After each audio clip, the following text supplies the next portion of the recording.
I've found is you can go because my niche is building 16 beds, 16 bedroom mansions. And I think that I can provide the best care with that because I can have enough income that comes in to pay great staff and have everything that my essentially grandmas and grandpas need. So, um, Welcome, everybody, back to another exciting show of the About That Water podcast. Man, is have an awesome opportunity to bring somebody on to kind of help you out with your aging parent. You ever wonder where to send them? You don't have the facilities to kind of support them, and you just need a place to go. This is pretty much you getting the ins and outs of how to make this work in your favor. And I just can't hold this guy back enough. He's been doing this for so long, has well over, actually starting an awesome opportunity down in Texas, and I can't wait to see how he's doing it in so many other places. So welcome to the show, Brett. How you been? good, good. Thank you for having me on. I'm excited to be with you here today. Yeah, so, you know, you have assisted living. What in the world is assisted living? We hear about it, but a lot of us don't research it until we have to. So Sure. what is that? So my business and my kind of space in this is assisted living and memory care. And actually we focus more on the memory care side, but they can kind of go together. And so, there's kind of steps as you have an aging parent or you're looking for yourself, right? You have the independent living, kind of the apartment style. And a lot of times those have the cafeteria on the bottom floor and you go do all of that. And there's not a lot of needs that happen there. And then you may graduate from there into assisted living and assisted living, there's kind of a very wide spectrum here, right? There's like beginning assisted living where, you're ambulatory and you do all your things. You might just need a little bit help with medications and things like that. And then there's like more the backside of assisted living and end of life assisted living as you're getting to incontinence and two-person transfer and excessive amounts of medications that you need to be managed. And then that also kind of ties in with, memory care. And we see a lot of people earlier and earlier in life, unfortunately, developing dementia or Alzheimer's, even earlier. And so that's a big need in our marketplace. And that's kind of a lot of what our focus is. So we take care of people all the way through end of life, but specifically a lot of people with memory care. Yeah, so well, why specifically assisted living? Because I'm here thinking about like you can do anything in the world that you ever wanted to do. What made you make that shift to kind of focus on assisted living? So I started out in real estate. I love building things. And so I was doing a lot of real estate deals and fix and flip and rentals and those kind of things. And it ended up being that I wanted to find something that I could build to take care of my own grandma. There you go. And she was in her late 90s, starting to have early Alzheimer's. And we're like, all right, my wife and I were like, well, we're looking for something new, right? We actually were living in California, wanted to move somewhere different in the country. So we ended up saying, hey, you know what? Let's go start this business in Texas. And it ended up being really a place that we built for my grandma, who by the time she moved in was 100 years old, and she was with us for 4 years. We call them assisted living mansions, and they're just very large, luxurious, 10,000 square feet, 16 private rooms. We have a chef and a salon and a garden room and all these beautiful things.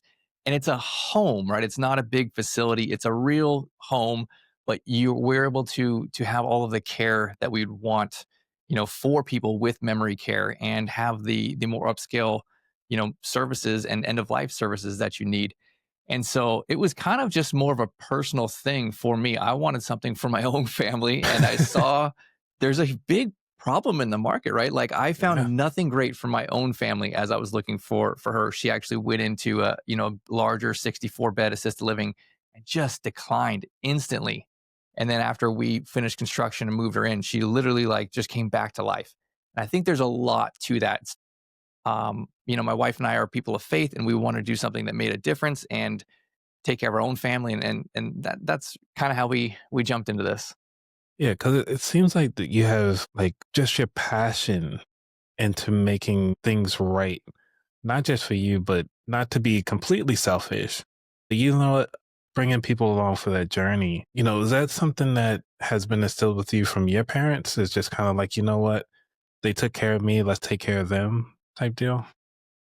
My family's always been very, very supportive of me, and I think it has just been something that I felt really compelled to do. We had the and again, it wasn't I had the business skills to be able to do this kind of stuff, to build things and to raise money. I just knew that I needed to hire and partner with somebody who can show me the medical side of this. I had no idea about that, right? So we got a great team together. We built our first one in 2019, and I felt like I had almost a responsibility to take care of your own family, but I had the business tools and skills to be able to go and figure it out. Okay, because most of us do it for selfish reasons. Like I started this podcast because my mom was, for some reason, it just seemed like she was just making like a lot of bad financial choices.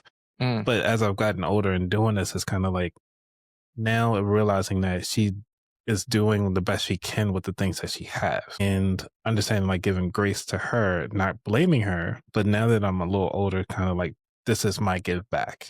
And so this is the reason why I do what I do. Cause she always asks like, who did you talk to? How did you find this person?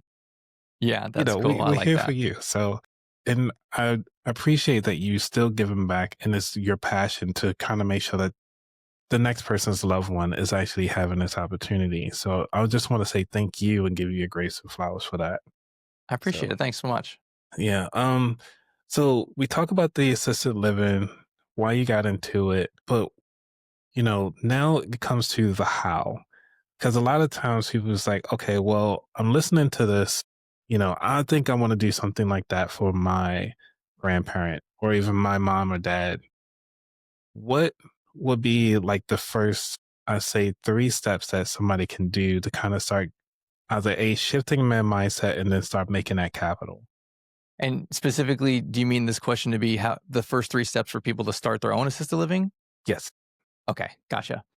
Well, it really goes back. Every single state is different on this, and every single state requires you to have a license. So it really goes back to I think these two things kind of go together. What is your license type? And then what is the zoning requirements? That's not on a state level, that would be on a city level that I can do to be able to do this. A lot of times you see in the marketplace really, really big or really small, meaning you have the 60 or 100 bed that are the big facilities that big corporate are doing. And, those are all commercially zoned and they'll get the licensure with the state. And then you have the small mom and pop ones that it might be a house conversion and that might be 6 or 8 or 10 beds. And so the zoning on that, the small one versus the large one, are drastically different, right? So it may be residential zoning on the small one, but and here's what I've found is you can go, because my niche is building 16 beds, 16 bedroom mansions. And I think Nice. that I can provide the best care with that because I can have enough income that comes in to pay great staff and have everything that my essentially grandmas and grandpas need. So it goes back to finding the right license type and then finding the right zoning type because my model is not let me go into a neighborhood and pick a house out and convert the garage and have residential zoning. The city's not going to let me do a business in residential zoning, more than like 6 beds usually, right? So Sure. Yeah. my model is going now let's find the right license type, let's find the right zoning type so I can do the deal that I like to do and essentially just make the math work. So that's kind of where we start. I would say that's really step one. Then your market research is step two. Cities do you want to be in? And a lot of this goes back to, secret shopping, checking out who's your competition, who's doing great in your market. And as you're researching that, you'll definitely find here are cities that I want to be in. These, maybe this area of the metro and this area is not somewhere I want to be just based on demographics and things like that.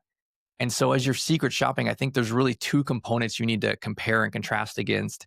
It's your physical product. And for us, we build new construction. We have private rooms. They're very beautiful and luxurious. So we're looking at who of our competition has, a new luxury product.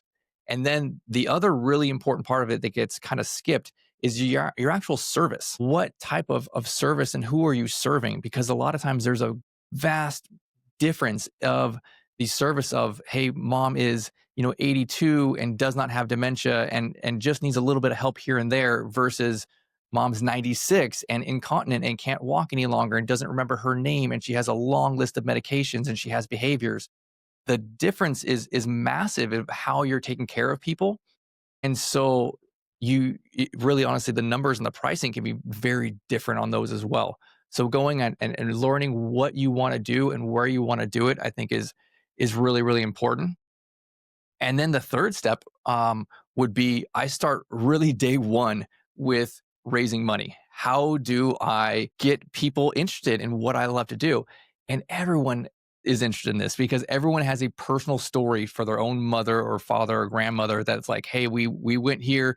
Mom had a hard time at end of life, or she went to this facility and it was horrible. And I want to do something different. I want to get on with them because they're trying to make a difference and do something special. So really, I think as you are starting and you're going through these first two steps, step three is literally just like pulling out your phone and just Right. documenting your journey.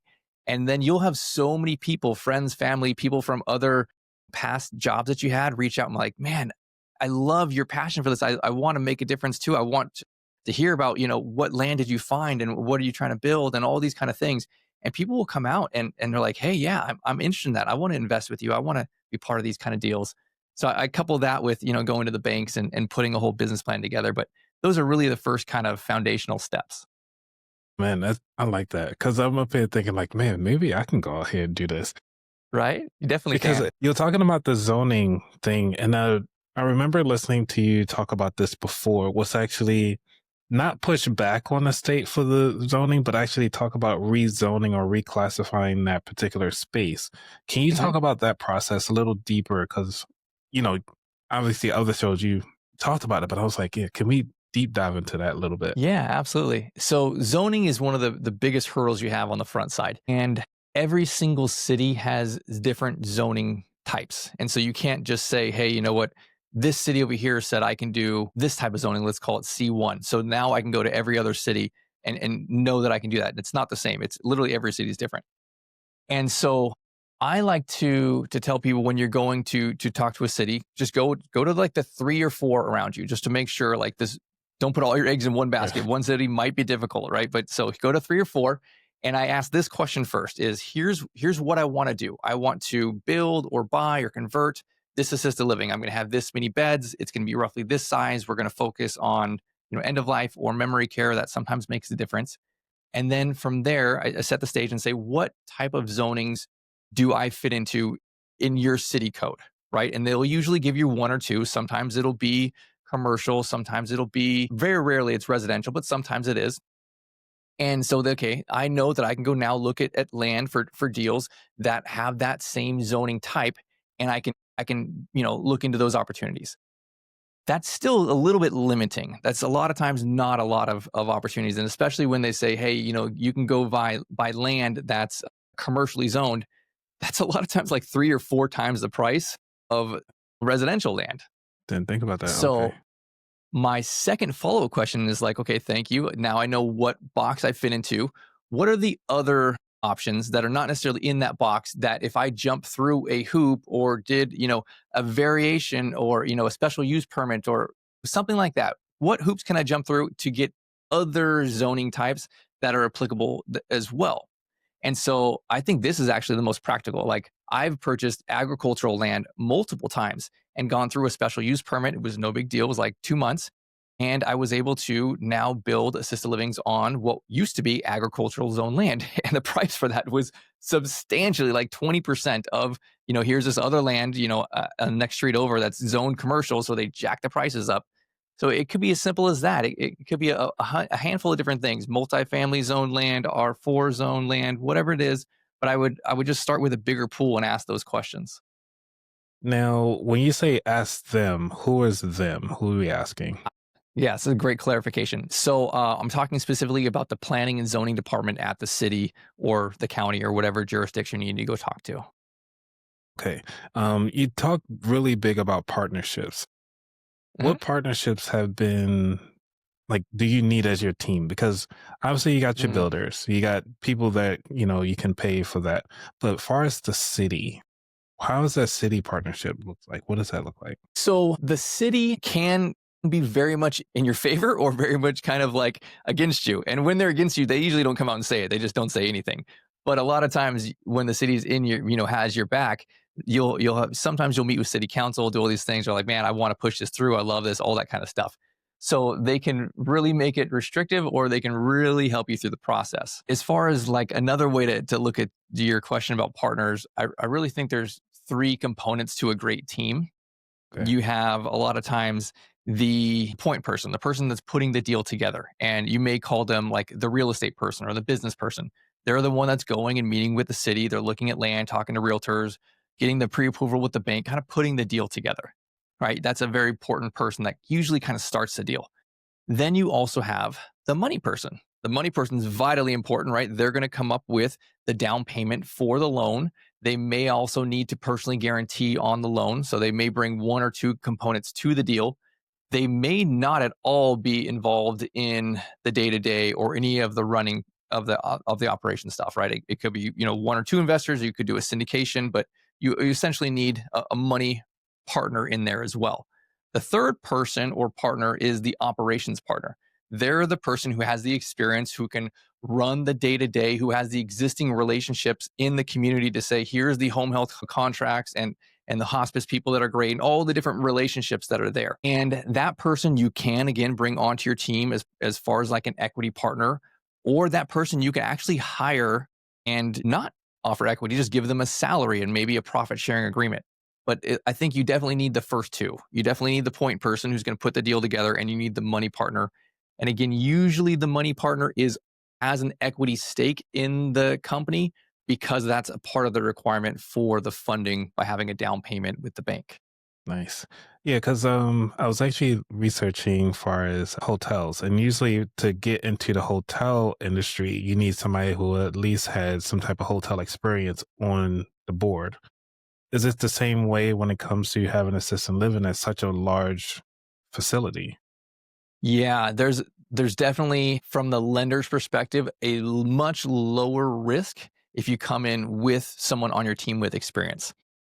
And so myself and my wife, we've been doing this here in Central Texas since 2019. And in the last couple years, we started partnering, joint venturing with teams across the country to build our mansions. And that's one of the big draws to working with us. You'll literally plug and play everything we do. But a lot of it is now we become the experience partner with the banks. And we have four different lenders that have lent to myself and a bunch of our other partners around the country to build these, and now they're coming in and it's much more cookie cutter. The risk is much limited, where we have partners that are just normal day-to-day people, right? They may be teachers or a realtor or just a business person, and coming in, they don't have multiple millions in the bank, they don't have experience running the assisted living, but they're part of a team that has that experience behind them, and then they can come in and bring in the experience that they have to be able to really get this going and get a pretty substantial loan size for this. That sounds awesome. So, I mean, I'm up here thinking about it. Well, the person that could be listening to this right now be like, okay, all right, cool. I know I have my nice little checklist together, but I just Mhm. don't have the capital. But you say you got to find somebody that's with the capital. Mhm. What is the importance of actually journaling that process to kind of find that one person of like, hey, you know what? I really like what you're doing. I want to go in. What is, I guess, how can I say, like, can you structure a deal where somebody's like, hey, I just got $1,000. I want to support your journey, and support your mission, and try to find out like what is the equity and the stake. I'm not sure if I'm asking the right question, but That's all right. I'll give you kind of a typical deal for what we do. And as you're going to do a project like what we do, it's probably usually between $3 and $4 million project. okay. And there's those numbers are total development costs, meaning it's the cost for the land, it's the cost to build the mansion or the building, and it's also the business cost, which includes all the furniture and fixtures, a lot of working capital dollars, and reserve amounts. So those three things are usually between 3 and 4 million. The bank will usually lend 85 or 90%. So it puts you in this range of, between 300,000 to maybe 600,000 as a, down payment.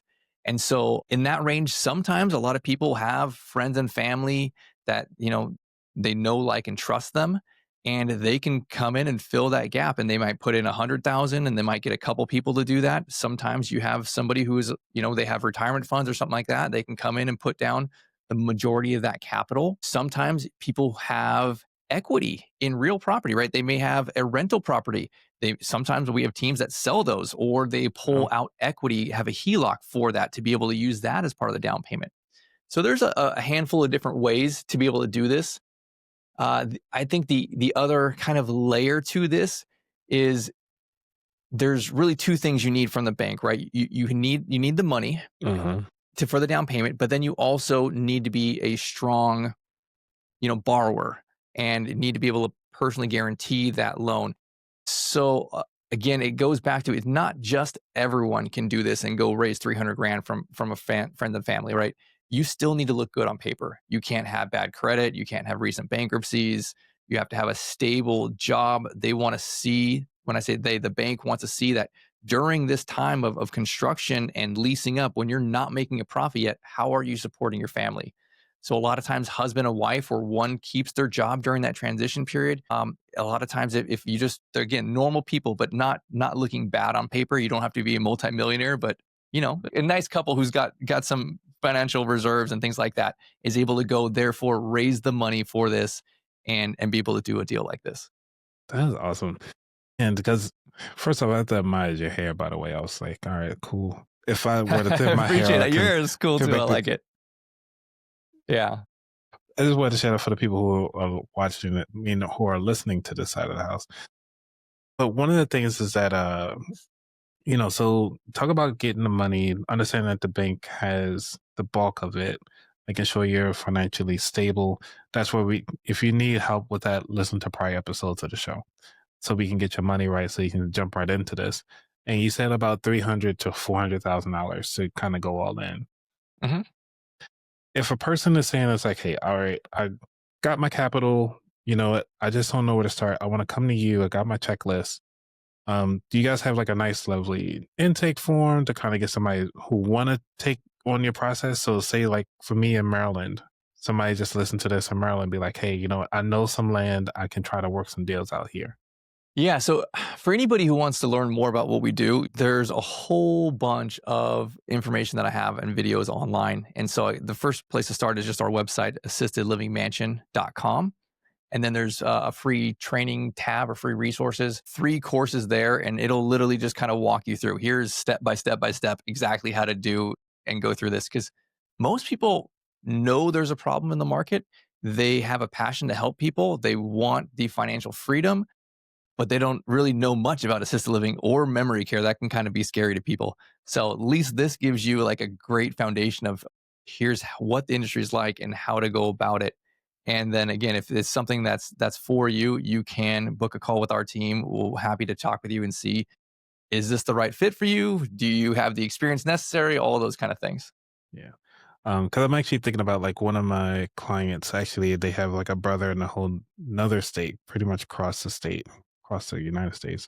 And they had to constantly fly over there, but they really hated the service that they were providing their brother. And to the point where they actually had to move them to a whole nother facility where they actually have better communication. Just the communication thing was a big deal and a big deal breaker for a reason why they switched out. I mean, I'm not sure how much time you have, but can you just talk about how did you pick your doctors and pick your team to kind of how to run the mansions while you're not there? Yeah, that's honestly the most difficult part of the business, right? Like it's relatively easier to go through and hire a contractor and build this, hire the architect, all those kind of things. Really the challenging part is people, right? In any business, it's usually people. And our business is 24/7, 365. So literally from an hours perspective, it's almost 3 times the amount of hours that of a normal business, right? And you never close. So getting your people together is the most important thing to be successful. And I kind of want to stress that point a little bit because honestly, what we do is we sell love. That's really what it is. Like we are successful because we have a great reputation in our community, because we have amazing people that take care of our grandmas and grandpas. And most of our competition, they don't pour into their people, they don't train, they don't fire the people that cut corners. And so that is by far the most important. Even you can have a small, you can have an outdated building. If you have great people that provide amazing care, man, you can do very well. So this is again what I teach the people that we partner with is usually that first 6 to 12 months you're starting, and you as the owner, I think, should know every aspect of your business. So you hire somebody, usually from big corporate, and you come in and they take the lead. We have systems and processes for everything, but they're going to come in and take the lead with the existing relationships in the community. And then you as the owner are learning alongside them, really that first 6 months or so, and then just solving the problems, systematizing everything, those kind of things, building your culture. And I feel like a lot of times, like you as the owner become kind of that backup manager during this time. You're learning everything, you're getting in there. And then from there, once you're stabilized, and it may be, between, year one sometime, you hire your best caregiver or you promote them to assistant manager, and you really pull yourself back out of the day to day so that now you can sit really in the owner or the CEO seat and just kind of manage the business. But you have been in the trenches, right? You know how difficult it is to work an overnight shift, or what happens when somebody calls in sick and you got to come fill it. Like you relate to your manager, those kind of things. And I think that's super, super important. So Okay. um honestly, this things that our staff do is not technically difficult. You don't need to go to college for it or anything like that. You don't even need to be a nurse or a CNA. That is different state by state, but most places you don't need a CNA. It's just like being a mom. And so it's a ton of patience, it's a ton of love and kindness. And so really just hiring the right people, removing the ones that kind of have bad attitudes, and just, building on your team and your cultures is the core of this. Are you okay talking about just rough numbers right quick so people can think about, okay, so when they talk about like what is the monthly expenses, the capex expenses, and so forth? Sure. So I'll kind of give you a typical deal for what we do. And our model is we build 16 beds, and they're very beautiful, and we provide end of life care and memory care. So it's usually on the more expensive side. And our niche is we want to really go and match who's the most expensive in our market and then beat them. And so a lot of times it's big corporate that comes in, they build a 4-story building, and they have 3 levels of independent living, they have 60, rooms of assisted living, and then they have like kind of their lockdown 20 beds of memory care. What is that price for end of life and memory care is usually what we're trying to match. And then we're just way better than them. So it makes it really, really easy to make sales because we have just 16 grandmas and grandpas and one chef to them. We have a house doctor, we have a nurse that comes in. And takes care of all these people. And those medical people are not on our payroll. They're outside services that insurance covers. So that makes it very easy from that perspective. So I think typically what we see around the country is usually somewhere in the like $8,000 range up to, I'd say 8 to 10 is most common. You're in the Northeast, it's probably 10 to 12 in that area of the country for end of life and memory care. And so, a lot of times if you have 16 residents, 16 grandmas, and you're charging again that like 8 to 10 kind of range, a lot of times we're looking at gross rents around 130,000. And then you subtract from there, right? Your mortgage, at least if you're building currently right now, and interest rates right now is probably about 30,000. So you back that off. Your staffing is usually somewhere between 45 to 50,000. You back that off. Your operating expenses are usually in the like 18 to $20,000 range. You back that off. And I didn't remember all those numbers and do it in my That's head, but okay. it's somewhere It's rough usually like you numbers, can yeah, make yeah. very strong numbers. A lot of times our deals and our partners, they're netting, including their investor team, close to or above $500,000 a month to run this operations company. Wow. Okay. And then obviously you take a profit from that. That is okay. That's a lot of numbers right there. And goes to show like, just with a little bit of customer service can really set you above the lowest that's out there. Really Hmm. set you apart in that process. So this is coming to the third segment of the show, which is talking about the future. So where do you see this assisted living going at in the future? Do you really think everybody's going to shift to your type of model, or is there still going to be those little mom and pops from time to time? They'll definitely be mostly the bigs and a lot of the small. I am pioneering this middle-sized model of the 16-bed memory care mansions, and we have partnerships in 19 different states now, and it's getting really popular. So my goal is to push this into all the states. There's nothing stating we can't do 16 bed in every single state. And honestly, we provide the best care because it's big corporate run. It's not some guys in some boardroom in another state, right? It's usually husband and wife team, two partners there that want to make a difference, that are actually putting their own family in it, that are there just with great heart and great intentions and are making amazing money, but are making a difference locally in their community. And so I really love supporting the small business aspect of this, and really giving a plug and play model for normal middle class people who don't have a ton of opportunity to say, okay, well, here's how I get out of the rat race.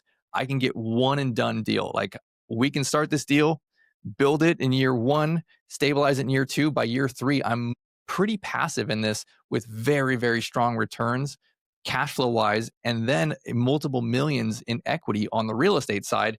And that's my retirement play. I'm going to run this for X amount of years, and then I'll 1031 or I'll sell or something. And Or live in it. you're I really mean, set off. Hand it off to your kids and you can right. move in. There you go. Well, this is one small question, which is how do people pay for this? Like, do they just use like their retirement accounts or something like that? Yeah, the model that we have is all private pay. And so I guess in this country, it's very much kind of polarized. You have private pay models that can be great, but also could be not great. A lot of them are not very great either. But then you have, the Medicaid, Medicare side, government funded on the other side, which is usually not great options. And so it goes back to financially preparing early, right? And a lot of times it's a lot of the baby boomer generation is very high in equity. They have a lot of house equity. And so most of the times it's them selling mom or dad's house. They now have a financial POA of usually the daughter by that time, and then they're managing this, and they have hopefully, many years to go through, but it's not cheap. It's 24/7. Labor's expensive, everything's expensive. And so I would say maybe 2/3, 75% of our residents, the grandmas and grandpas, they are paying from their funds. There are definitely people who run out of funds. And then a lot of times it's the families, it's the children that are going and splitting those funds for mom. And usually you'll I call it the end of life funnel. Like, you'll start in the apartment, right? And Right. it's like $2,500 a month, right? And Yep. that's fine. And then mom declines more, and then you move to the assisted living, and then maybe that's 5 or 6 grand. And then she declines more. Now she becomes incontinent or something else happens. She starts losing her memory. Because you don't just jump straight to end of life memory care. You kind of go through the funnel. You know how horrible a lot of the places are. And it's a lot of times it's like, I will spend an extra $1,000 over here because this place has a great reputation and they're doing it legit, over saving the money over here because mom's getting bed sores and she's neglected and she sits in the dark all day and she's depressed. And the quality of life on a lot of those places are horrid.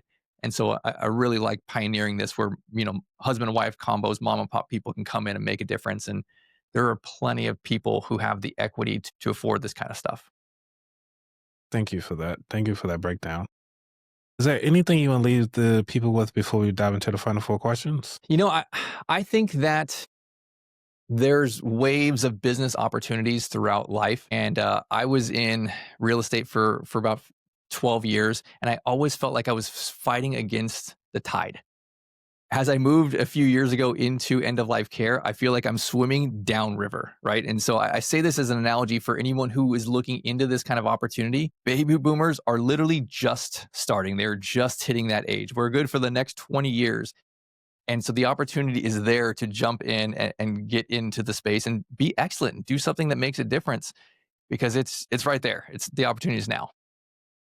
But love it. All right, Brett, you ready for the final four? All right, let's do it.